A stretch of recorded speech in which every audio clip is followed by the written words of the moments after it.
Then we'll be talking about supply and demand chain, corporate value chain, and towards the end of the session, we'll be talking about Hofstede's dimensions of national culture.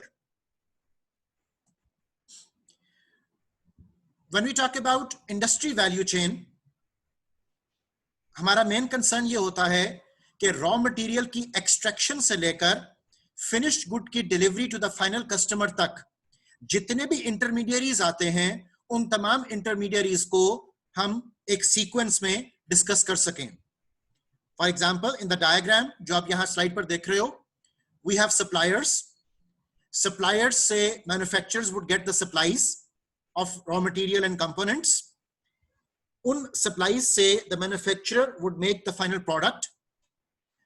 Final product बनाने के बाद वो product दे दी जाएगी distributors को. Distributors उस product को manufacturer की facility से मार्केट तक पहुंचाएंगे. मार्केट में रिटेलर्स और होलसेलर्स मौजूद होंगे जो कि इस प्रोडक्ट की availability to the end customer and consumer उसको इंश्योर करेंगे. So through the extraction of the raw material and the provision of the products to the final consumers, जो हमारे पास एक सीक्वेंस डेवलप होता है, इसको हम जनरली नाम देते हैं इंडस्ट्री वैल्यू चेन का. एंड आगे चलकर हम इसको सप्लाई चेन के कॉन्टेक्स्ट में भी वो देखेंगे. अब इस वैल्यू चेन में सप्लायर्स ने जब सप्लाईज को अरेंज किया तो उसको अरेंज करने में कुछ कॉस्ट बियर करनी पड़ी. उस कॉस्ट को हम यहां पर नाम दे रहे हैं मटेरियल कॉस्ट का. सप्लायर्स को जो मटेरियल कॉस्ट बियर करनी पड़ेगी, उसमें वो ऐड करेंगे अपना प्रॉफिट मार्जिन और एक प्राइस सेट करेंगे जिस प्राइस पर मैन्युफैक्चरर उनसे उन सप्लाईज को परचेज कर रहा है. अब मैन्युफैक्चरर ने जिस प्राइस पर सप्लायर से सप्लाईज को परचेज किया, वो उसकी कॉस्ट बन जाएगी और वो अपने प्रोसेसेस के साथ अपनी ऑर्गेनाइजेशन के अंदर उन सप्लाईज में वैल्यू को ऐड करेगा, मैन्युफैक्चरिंग करेगा, प्रोडक्शन करेगा. उस मैन्युफैक्चरिंग एंड प्रोडक्शन में भी उसकी कुछ कॉस्ट बियर करनी पड़ेगी. उस सारी कॉस्ट में वो ऐड करेगा अपना प्रॉफिट मार्जिन और वो एक प्राइस डिटरमिन करेगा जिस प्राइस पर डिस्ट्रीब्यूटर मैन्युफैक्चरर से वो माल पिक करता है. अब डिस्ट्रीब्यूटर जिस प्राइस पर मैन्युफैक्चरर से माल पिक कर रहा है, वो प्राइस उसके लिए बन जाएगी कॉस्ट. उस कॉस्ट में वो ऐड करेगा अपने सर्विस चार्जेस, अपनी ट्रांसपोर्टेशन के चार्जेस, और उसमें वो ऐड करेगा अपना प्रॉफिट मार्जिन, और उस प्रॉफिट मार्जिन के ऊपर वो माल प्रोवाइड करेगा रिटेलर्स और होलसेलर्स को. अब रिटेलर्स और होलसेलर्स जो हैं वो उसमें अपने सर्विस चार्जेस ऐड करेंगे, तो वो बन जाएगी उनकी कॉस्ट. उसमें वो ऐड करेंगे अपना प्रॉफिट मार्जिन और उस प्राइस के ऊपर वो मटेरियल प्रोवाइड करेंगे to the consumers, products provide करेंगे टू द कंज्यूमर्स, वो सर्विसेज पहुंचाई जाएंगी to the consumers. So supplier से लेकर कंज्यूमर्स तक हमारे पास एक वैल्यू एडिशन का प्रोसेस वो चल रहा है. इस वैल्यू एडिशन के प्रोसेस में हमें दो तरह की कॉस्ट बियर करनी पड़ती हैं. एक को हम कहते हैं वैल्यू एडेड कॉस्ट और एक को हम कहते हैं non value added cost. Value added cost उस कॉस्ट को हम नाम देंगे जिससे के प्रोडक्ट्स या सर्विसेज के अंदर कोई फीचर्स और फंक्शनैलिटी में इजाफा वो हो रहा हो, उसकी वैल्यू पहले से बेहतर हो रही हो, एनहांस हो रही हो, उसकी वैल्यू इस तरह से बढ़ रही हो कि the next buyer is ready to pay for that particular price. उसके जहन में उसकी कोई वैल्यू प्रोपोजिशन वो क्रिएट हो रही हो, तो ये सब कहलाएगी वैल्यू एडेड कॉस्ट, जिससे के फीचर्स एंड फंक्शनैलिटीज के अंदर इजाफा वो हो रहा है. लेकिन इसके साथ साथ एक नॉन वैल्यू एडेड कॉस्ट भी है जो इन तमाम इंटरमीडियरीज को बियर करनी पड़ सकती है. नॉन वैल्यू एडेड कॉस्ट एक ऐसी कॉस्ट है जिससे कि प्रोडक्ट्स एंड सर्विस के अंदर कोई इजाफा तो नहीं हुआ, कोई वैल्यू एडिशन तो नहीं हुआ, लेकिन वो कॉस्ट आपको बियर करनी पड़ गई. For example, ordering cost, inventory ordering cost, inventory carrying cost, maintenance cost. ठीक है, तो ये जो तमाम कॉस्ट है ये आपकी नॉन वैल्यू एडेड कॉस्ट है. और ऑर्गेनाइजेशंस कोशिश करती हैं कि अपनी इस नॉन वैल्यू एडेड कॉस्ट को वो कम से कम करें ताकि वैल्यू एडिशन के लिए उनके पास सफिशिएंट रिसोर्सेज वो बच सकें. अब नॉन वैल्यू एडेड कॉस्ट को भी एलिमिनेट करने के लिए हमारे पास बहुत सारी टेक्निक्स मौजूद हैं, जैसा कि you might have heard about just in time. अब जस्ट इन टाइम में हम क्या करते हैं, हम अपनी इन्वेंट्री को कम से कम करने की कोशिश करते हैं। अब इन्वेंट्री तीनों लेवल्स के ऊपर, इन्वेंट्री ऑफ द मटेरियल्स भी, इन्वेंट्री ऑफ फिनिश्ड गुड्स भी, और inventory related to work in progress भी। अब इन्वेंट्री को कम करके हमने हासिल क्या किया, हमने inventory carrying cost, inventory maintenance cost, उसको रिड्यूस करने की कोशिश वो की। तो just in time is again one of the techniques जिससे कि हम नॉन वैल्यू एडेड कॉस्ट को ओवरकम वो कर सकते हैं। इसी तरह बहुत सारी और टेक्निक्स भी हमारे पास मौजूद हैं नॉन वैल्यू एडेड कॉस्ट को ओवरकम करने के लिए। जैसे हमारे पास कानबान प्रोडक्शन पुल सिस्टम है, हमारे पास टोटल क्वालिटी मैनेजमेंट के प्रिंसिपल्स हैं, हमारे पास जिडोका का कॉन्सेप्ट है। अब जिडोका का कॉन्सेप्ट बेसिकली ऑपरेशंस मैनेजमेंट से मैं कोट कर रहा हूं। इसका मतलब होता है quality at the source bye identifying problems at the source, कि आप प्रॉब्लम्स को उनके स्टार्ट में ही खत्म कर दो ताकि प्रॉब्लम आपके प्रोसेस में आगे फ्लो ना करे। So jidoka, kanban, just in time, kaizen approach, total quality management के other principles, quality assurance, quality control, इस तरह के बहुत सारे फैक्टर्स ऐसे हैं जो कि हमें नॉन वैल्यू एडेड कॉस्ट को ओवरकम करने में वो मदद देते हैं। अब एक इंडस्ट्री के अंदर जो वैल्यू चेन होगा वो इतना सिंपल नहीं होता कि सिंपली एक सप्लायर है, एक उसका मैन्युफैक्चरर है, एक उसके बाद डिस्ट्रीब्यूटर है, एक रिटेलर है और एक आपका एंड पर यूजर है। इतना सिंपल इंडस्ट्रियल स्ट्रक्चर नहीं होता। इंडस्ट्री के अंदर बैक वक्त कई तरह के सप्लायर्स वो ऑपरेट कर रहे होते हैं। इंडस्ट्री के अंदर बैक वक्त कई तरह के मैन्युफैक्चरर्स ऑपरेट कर रहे होते हैं, कई तरह के डिस्ट्रीब्यूशन नेटवर्क्स होते हैं, होलसेलर्स, रिटेलर्स की बेशुमार टाइप्स होती हैं, और ये सब के सब आपस में इंटीग्रेटेड फॉर्मेट में वो काम कर रहे होते हैं। अगर हम एक इंडस्ट्री से रिलेटेड जितने भी सप्लायर्स हैं, जितने भी मैन्युफैक्चरर्स हैं, जितने भी रिटेलर्स, डिस्ट्रीब्यूटर्स, आपके होलसेलर्स, ये सब लोग ऑपरेट कर रहे हैं, अगर हम इन सब का एक कंबाइंड स्टेटस डिस्कस करें तो उसका फिर हमारे पास नाम आ जाएगा, दैट इज वैल्यू वेब। अब जैसा कि आपके सामने एक एग्रीकल्चर इंडस्ट्री से रिलेटेड मैंने वैल्यू वेब यहां पर कोट किया हुआ है। अब इस वैल्यू वेब के अंदर हमारे पास फ्यूल कंजम्पशन भी हो रही है, फीड कंजम्पशन भी हो रही है, फूड कंजम्पशन भी हो रही है, प्रोसेसिंग एंड ट्रेड ट्रांसपोर्ट भी हो रहा है।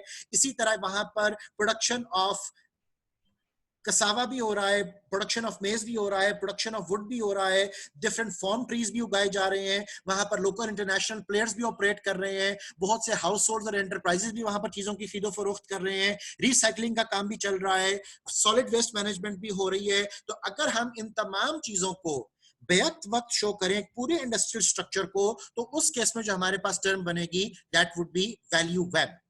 अब यहां पर डिफरेंस याद रखिएगा कि वैल्यू चेन में हम सिंपली एक सीक्वेंशियल चेंज की बात करते हैं जिसमें कि supplier, manufacturer, distributor, retailer and customer. लेकिन वैल्यू वेब में हमारी कॉम्प्लिकेशन क्रिएट हो जाती है बिकॉज बेशुमार तरह के सप्लायर्स हैं, बेशुमार तरह के बायर्स हैं, बेशुमार तरह के इंटरमीडियरीज हैं जो कि एक इंडस्ट्री के अंदर ऑपरेट वो कर रहे होंगे। तो टर्म को याद रखिएगा, in this particular context we are talking about value web.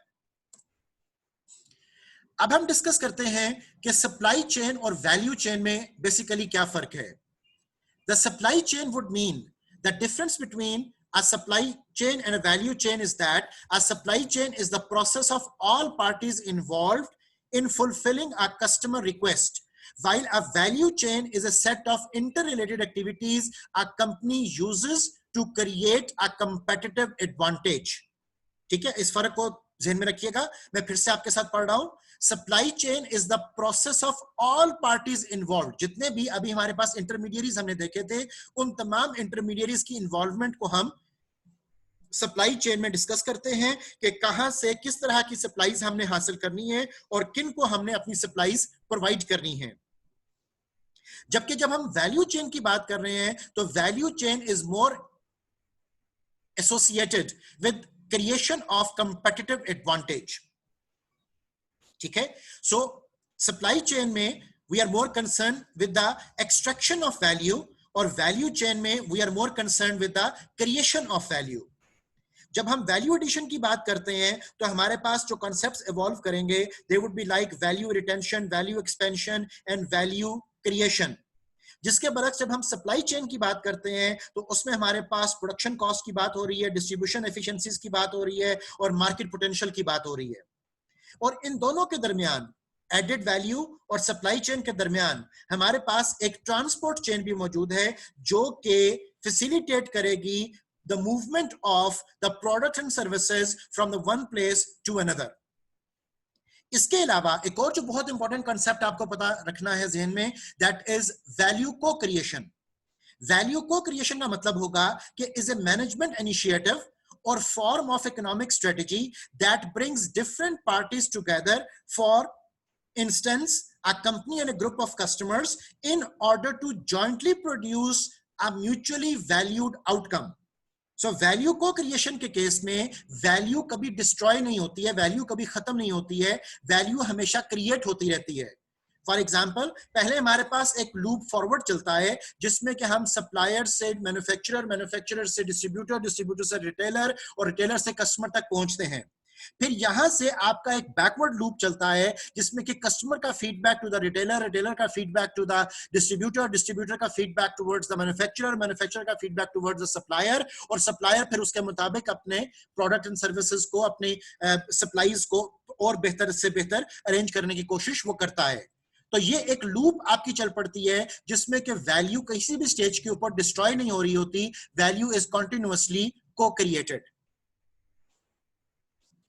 अब सप्लाई चेन मैनेजमेंट की जब हम बात करते हैं तो इसकी जो सबसे खूबसूरत डेफिनेशन मुझे मिली वो ये थी कि right product at the right time, at right cost, at a right place, in right condition.